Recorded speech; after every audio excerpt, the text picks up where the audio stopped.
ఖైరతాబాద్లోని సప్తముఖ మహాశక్తి గణపతిని దర్శించుకునేందుకు భారీ సంఖ్యలో భక్తులు తరలివస్తున్నారు. ఎక్కడ గణేష్ వేడుకలను ప్రారంభించి 70 ఏళ్లైన సందర్భంగా ఈసారి 70 అడుగుల ఎత్తులో వినాయకుడి విగ్రహాన్ని సిద్ధం చేశారు. ముఖ్యమంత్రి రేవంత్ రెడ్డి వినాయకుడిని దర్శించుకుని తొలి పూజలు చేశారు. గణేష్ ఉత్సవ సమితి నిర్వాహకులు సీఎంకు ఘన స్వాగతం పలికారు. ఈ నేపథ్యంలో మహాగణపతి వద్ద భారీ బందోబస్తు చేపట్టారు. ఈ మార్గంలో ట్రాఫిక్ ఇబ్బందులు ఏర్పడకుండా పోలీసు అన్ని చర్యలు తీసుకుంటున్నారు. వినాయక చవితి సందర్భంగా ముఖ్యమంత్రి రేవంత్ రెడ్డి కుటుంబ సభ్యులతో కలిసి జూబ్లీహిల్స్ ని తన నివాసంలో ప్రత్యేక పూజలు నిర్వహించారు. మరోవైపు రాష్ట్ర వ్యాప్తంగా వేడుకలు ఘనంగా జరుగుతున్నాయి. హనుమకొండ జిల్లా కాజీపేట శ్వేతకర గణపతి ఆలయంలో వినాయక చవితి వేడుకలు ఘనంగా నిర్వహిస్తున్నారు. ఆలయంలో స్వామివారికి పంచామృతంతో అభిషేకం చేశారు.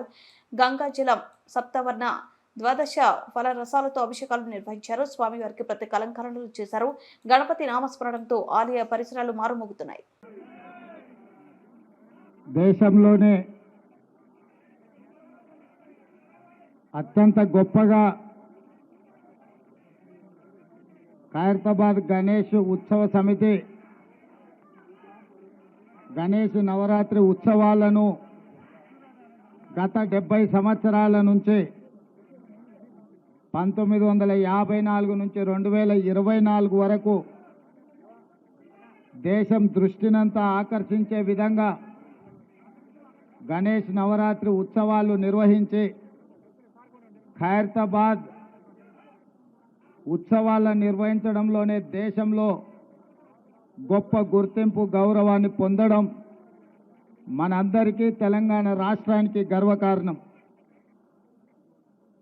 ఈ గణేష్ నవరాత్రి ఉత్సవాలు నిష్ఠతో భక్తి శ్రద్ధలతో నిర్వహించడం ద్వారా ఈ తెలంగాణ రాష్ట్రంలో శాంతి మత సామరస్యం పాడి పంటలు ప్రశాంతమైన వాతావరణంలో దేవుడి ఆశీర్వాదంతో మన రాష్ట్రం ముందడుగు వేస్తుంది.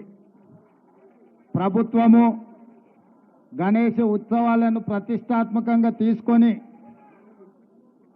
గణేష్ ఉత్సవ సమితి నాయకులందరినీ నిర్వాహకులందరినీ కూడా సచివాలయానికి ఆహ్వానించి అందులో ముఖ్యంగా ఖైరతాబాద్ గణేష్ ఉత్సవ సమితి నిర్వాహకులను కూడా రాష్ట్ర ప్రభుత్వం అధికారికంగా సచివాలయానికి ఆహ్వానించి వాళ్ళ సమస్యలు తెలుసుకొని గొప్పగా ఈ ఉత్సవాలను నిర్వహించడానికి అన్ని రకాలుగా రాష్ట్ర ప్రభుత్వం సహకారం అందించడం జరిగింది.